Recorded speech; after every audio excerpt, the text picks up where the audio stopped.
Hi, I'm Tiffany. And I'm Tashina. And today we're going to be talking about how Coriolis force works. The Coriolis effect is defined as an effect whereby a mass moving in a rotating system experiences a force acting perpendicular to the direction of motion and to the axis of rotation.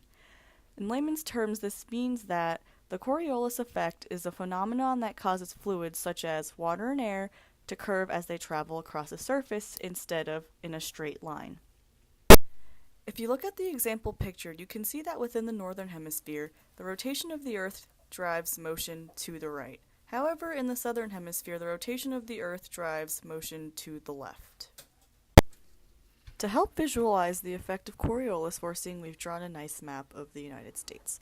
So let's say you were throwing a ball from Louisiana to Minnesota.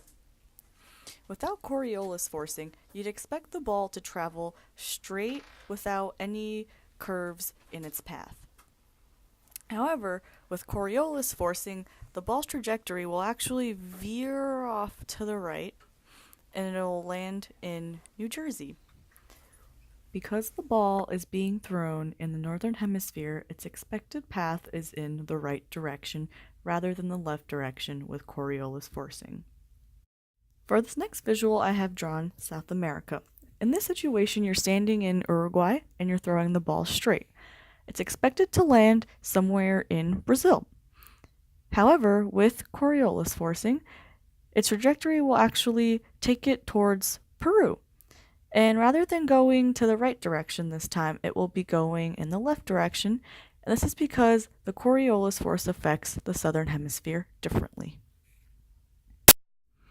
To show Coriolis forcing on a smaller scale, we've set up a nice demonstration. This contraption consists of a rotating plate, a makeshift slide, and a marble.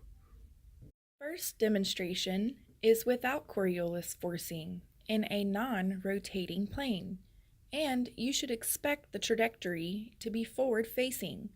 Now, let's see this demonstration.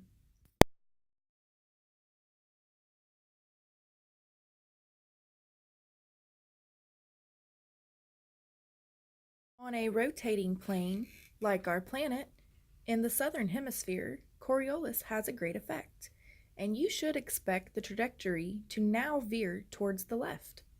Now, let's see this demonstration.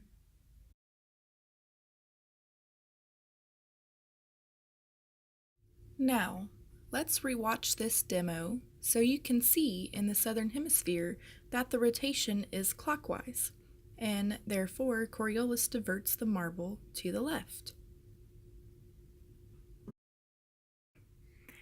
Just like the last demonstration, we are still on a rotating plane.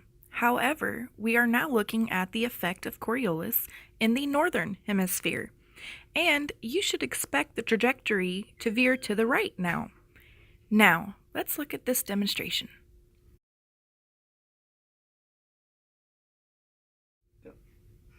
Now, let's rewatch this demo so you can see in the northern hemisphere the rotation is counterclockwise, and therefore Coriolis diverts the marble to the right.